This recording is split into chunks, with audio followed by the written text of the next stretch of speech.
हाँ, बिस्मिल्लाहिर्रहमानिर्रहीम। देखते हैं, पढ़ते हैं। एक्टिवेशन एक्टिवेशन एनर्जी फॉर एंडोफ्रोसिस एंड एक्सोथर्मिक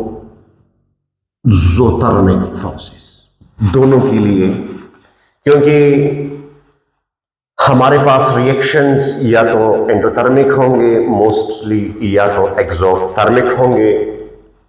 अब देखिए, इसको मैं ग्राफिकली आपको समझाऊंगा कि हमारे पास एक ग्राफ है, इसको रिएक्शन पाथ समझते हैं, रिएक्शन प्रोसेस समझते हैं और इसको एनर्जी। अब देखिए, नेचर में हर एक चीज के पास एनर्जी होती है, अपनी एनर्जी होती है।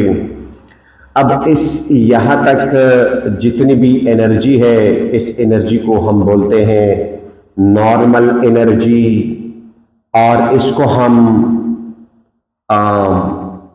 इंटरनल एनर्जी भी कहते हैं। ये हमारे पास रिएक्टेंट है। अब ऐसा भी नहीं है कि इस रिएक्टेंट के पास एनर्जी नहीं है। नेचर में हर एक चीज के पास अपनी ही भी एनर्जी होती है। इस तरह तो नहीं होता कि किसी के पास एनर्जी के बगैर वो काम करता हो या एनर्जी के बगैर वो एग्जिस्ट करता हो।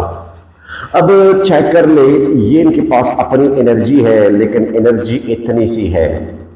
अब जब मैंने इसके पास जो अपनी एनर्जी है वो ये है, और इसको मैंने नॉर्मल एनर्जी से पुकारा, या इसको आप आई इंटरनल एनर्जी से पुकारे, आपकी मर्जी। अब इस एनर्जी पे काम तो नहीं होता।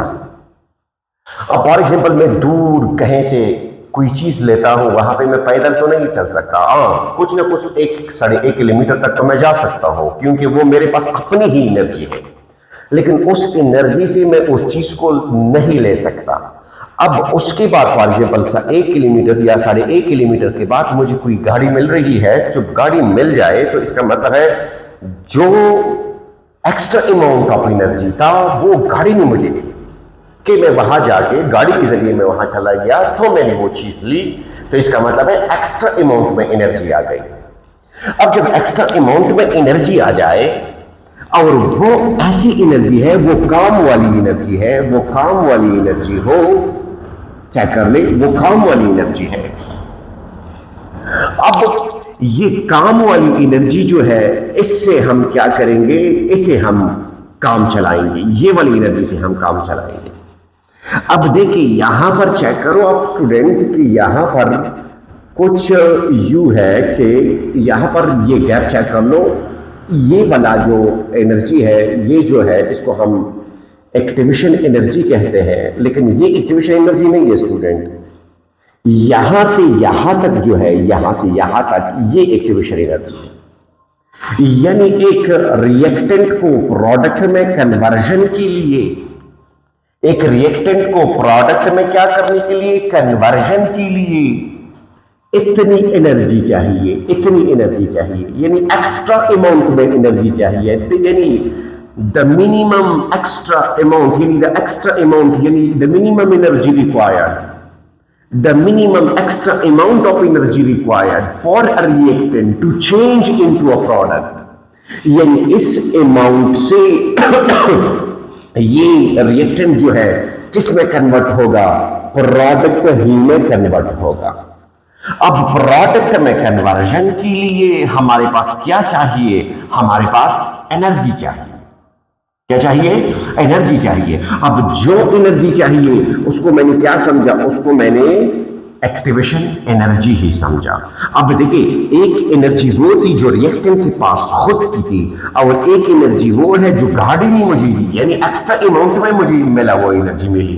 अब उस एनर्जी को अब चेक कर ले, उस एनर्जी से, जिस एनर्जी से ये प्रोडक्ट में कन्वर्ट हो रहा है, उसको हम क्या बोलते हैं, उसको हम एक्टिवेशन एनर्जी बोलते हैं। अब चेक कर ले, इस एनर्जी की और इस एनर्जी की कॉम्बिनेशन को चेक कर ले।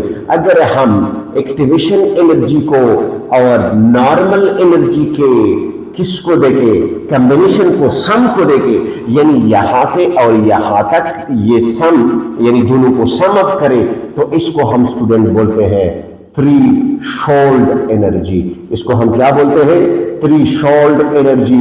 थ्रीशोल्ड एनर्जी ये वो energy, minimum amount of energy है जिनके जरिए से हम, क्योंकि ये कम कलेक्टिवली है, सम है, ये वो मिनिमम एनर्जी है जिनके जरिए से कोई रिएक्टेंट किस में कन्वर्ट होता हो? प्रोडक्ट में ही कन्वर्ट होता हो। अब यहां पे स्टूडेंट चेक करो, यहां पर आप चेक कर लो, ये चेक कर लो, ये एरिया चेक कर लो, प्रोडक्ट से रिएक्टेंट में जाना, ये थोड़ा सा आप ये गैप चेक कर लो, ये वाला गैप चेक कर लो, और आप ये वाला गैप चेक करो। यानी इसका यहां पे मैं कह सकता हूं कि एनर्जी ऑफ रिएक्टेंट ज्यादा है। एनर्जी ऑफ रिएक्टेंट ज्यादा है। किससे ज्यादा है? एनर्जी ऑफ प्रोडक्ट से ज्यादा है। एनर्जी ऑफ प्रोडक्ट से ज्यादा है। चेक कर लो स्टूडेंट, यानी रिएक्टेंट की एनर्जी ज्यादा है प्रोडक्ट से, क्योंकि प्रोडक्ट की एनर्जी ये है, प्रोडक्ट की एनर्जी ये है, प्रोडक्ट की एनर्जी कम है, रिएक्टेंट की एनर्जी क्या है? ज्यादा है। यानी प्रोडक्ट की ये है और रिएक्टेंट की ये है। तो अब ऐसे रिएक्शंस चेक करते हैं, ऐसे रिएक्शंस को हम क्या बोलते हैं? ऐसे रिएक्शन को हम एक्सोथर्मिक रिएक्शन बोलते हैं। एक्सोथर्मिक रिएक्शन बोलते हैं। स्टूडेंट चेक कर ले, अब देखिए प्रोडक्ट से जाना रिएक्टेंट में, इसका मतलब है कि रिएक्शन इरिवर्सिबल की तरफ जा रहा है। इसका मतलब है कि यहां पे रिएक्शन को रिवर्स करना थोड़ा सा मुश्किल है, क्योंकि अब देखिए इसके बरअक्स में एक और ग्राफ बनाता हूं, आपको पिक्चर क्लियर हो जाएगा। अब एक ऐसा रिएक्शन है जहां पर रिएक्टेंट की एनर्जी ये है, ये रिएक्टेंट की एनर्जी है। अब अपने खुद बताना होगा कि ये किस एनर्जी का डायग्राम आप ड्रा कर रहे हैं। फॉर एग्जांपल ये जा रहा है, यहां पे आ गया, चेक कर लो, प्रोडक्ट में कन्वर्ट हो गया। यानी यहां पर चेक करो, प्रोडक्ट की जो एनर्जी है वो ज्यादा है, यहां पे रिएक्टेंट की एनर्जी क्या है? रिएक्टेंट की एनर्जी कम है प्रोडक्ट की। यानी ऐसा रिएक्शन जहां पे एनर्जी ऑफ प्रोडक्ट ज्यादा हो, किसी एनर्जी ऑफ रिएक्टेंट कम हो, तो ऐसे अब देखिए यहां से रिएक्टेंट के लिए यहां पे जाना थोड़ा सा मुश्किल है, जाना मुश्किल है। इसलिए इसको हम ऐसे रिएक्शन को फिर हम हीट देंगे कि वहां तक ये पहुंचे, क्योंकि गैप ज्यादा है, यहां पे गैप कम है। यानी रिएक्शन हमारे पास क्या है? एंडोथर्मिक है स्टूडेंट। क्या है? एंडोथर्मिक ग्राफ है, क्योंकि प्रोडक्ट की एनर्जी ज्यादा है, रिएक्टेंट की एनर्जी कम है, तो वहां पे हम इसको क्या बोलते हैं?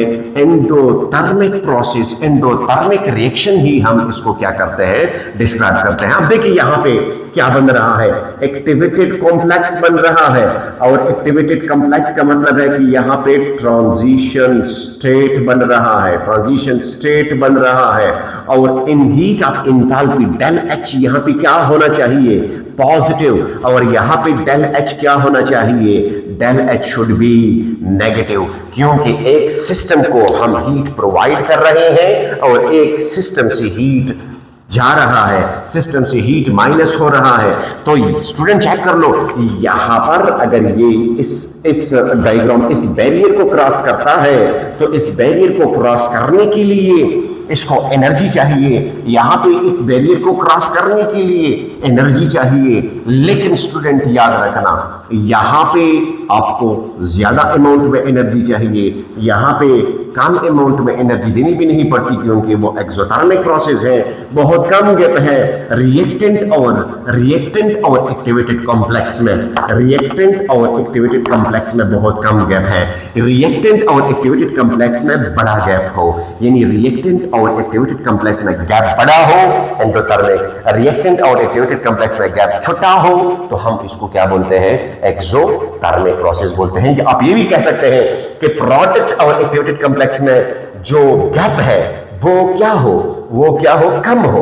तो ऐसे रिएक्शन को हम एंडोथर्मिक प्रोसेस कहते हैं। और यहां से फिर प्रोडक्ट जो है एक्टिवेटेड कॉम्प्लेक्स में कन्वर्ट होता हो, ये थोड़ा सा गैप कम है, तो मैं कह सकता हूं कि यहां पे ये रिएक्शन रिवर्सिबल की तरफ जा सकता है।